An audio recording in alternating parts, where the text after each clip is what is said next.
beekeepers. We're standing in front of one of our beehives. It's not even quite 50 degrees out.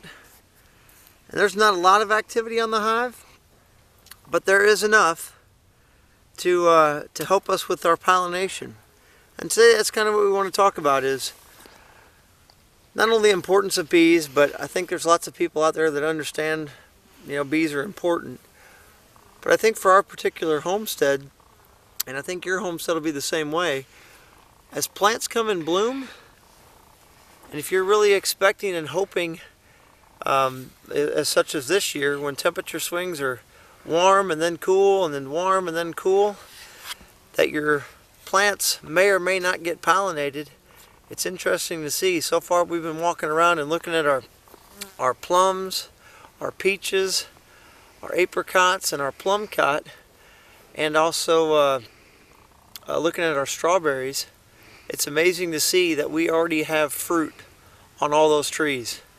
And not only did we get frost and other things during that time, but I think it just goes to show how important it is to have good pollinators close to your food source, because otherwise I think we wouldn't have any fruit on our trees right now. Could be wrong on that. I mean, maybe if it gets super cold, we still may lose our fruit, but just the fact that we already have fruit on there. We've got apple trees right now that are just starting to bloom, and I think again tonight we're looking at another night below freezing.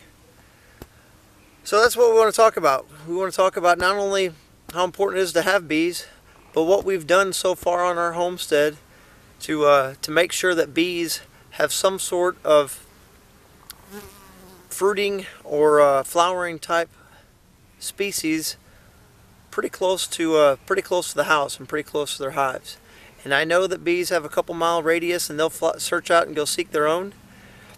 But for us, making sure that they stay closer to our house because of all the things that are blooming and the seasons that they're blooming will ensure we get good pollination.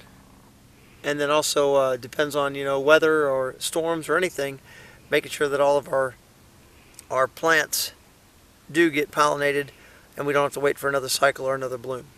So we'll take you through that today. Thanks. Okay, so here's that's what they call a Vitek tree or Vitek bush. These only get between 12 and 14 feet tall, but they're pretty prolific as far as how they want to continue to send up more and more shoots. So at the base down there you can see we started with one main trunk, and just in the last 2 years it's already sent up 3 additional shoots, maybe 4. And these are a late bloomer, so these are a nice summer bloomer. They'll bloom usually in around June and July in our area. So that's important because there's not as much blooming during that time of the year. So now we'll take you to some earlier bloomers. And here's some of the earlier bloomers on our property. So we've got a plum, apricot, and a plum cot, and then our peaches. They are the first to bloom, and the interesting thing is all these trees already have fruit on. It's small fruit, but you can look up here and see, we'll see if we can get it to zoom, but there's little fruit on all of these. We'll try to take some additional still shots so we can just show what it looks like. But all of our fruit trees right now that have already bloomed already have fruit on it, which is amazing. Now we'll go look at the strawberries. So you can see these are our strawberries. Got the flowers coming. You can look down here and look and see we've got our first little berries starting to come on.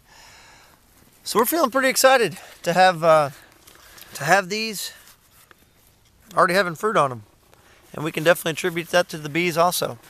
Now we'll take you to something new that Luke and I are going to go do. So this right here is a tree that Luke and I are going to spend some time planting today. It's what they call a tulip poplar. I'll be honest with you, I'm not a big fan of the poplar type tree as far as that family, because they're a quick growing tree, and they're usually a slow, easy dying tree. So they'll grow real fast, 20-25 years they'll be dead.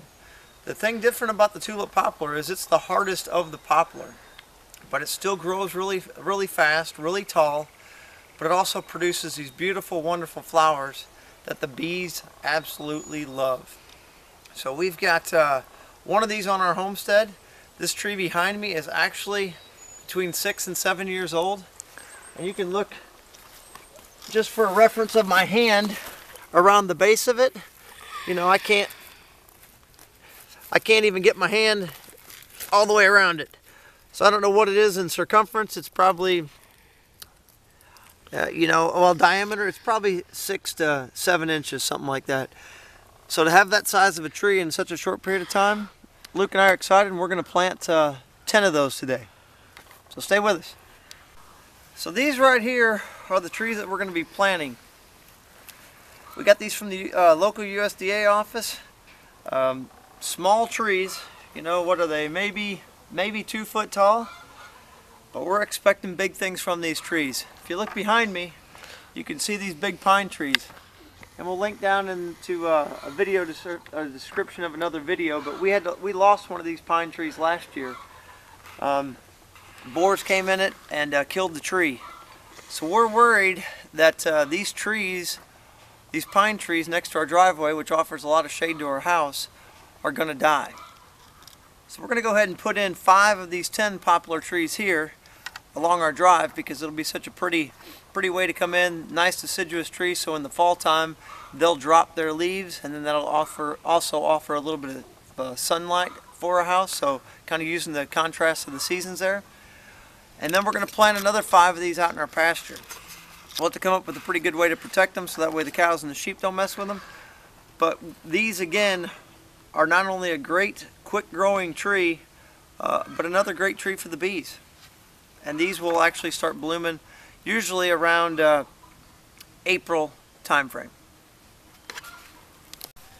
Okay, so you can see we've already dug our hole, and this happens to be only within a couple feet of the pine tree that died. And you can see here we had a pretty nice landscape around that pine tree, so we're going to try to utilize that with our tulip tree. So we've got some loose dirt in the bottom. Take a good old scoop full of sheep manure, give it a good start. Mix in a little bit of, in this case, more of a sandy clay. Now I'm going to get my tree. Not a huge root system to it, but it's okay. I'm going to dump in some water. Starting. And then I'm just going to start ever so slowly putting in some of the topsoil back on it.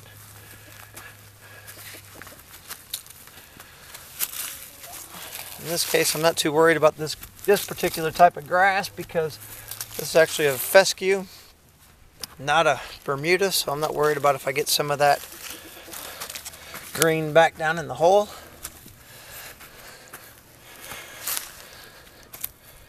Got it so it's almost freestanding. I'll put this against it, and I'm going to grab a little coating of sheep manure, since our soil here doesn't look too great. Pull ever so slightly up on the tree, not to impact the roots, but just to pull it up.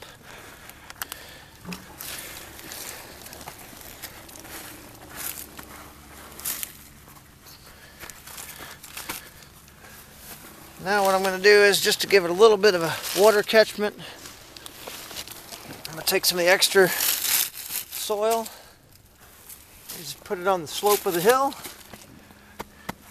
Pack this down nice.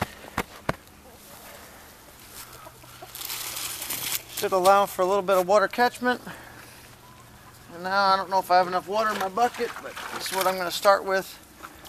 A little bit extra water on the tree.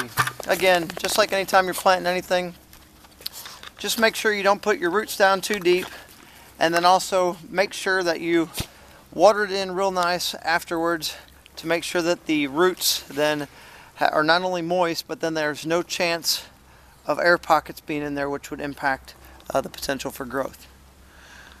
So hope you enjoy this video. There's plenty of other things that we're doing on our property for our bees, but we consider the bees an integral part of our homestead, and this is just another way that we can ensure that the bees are happy.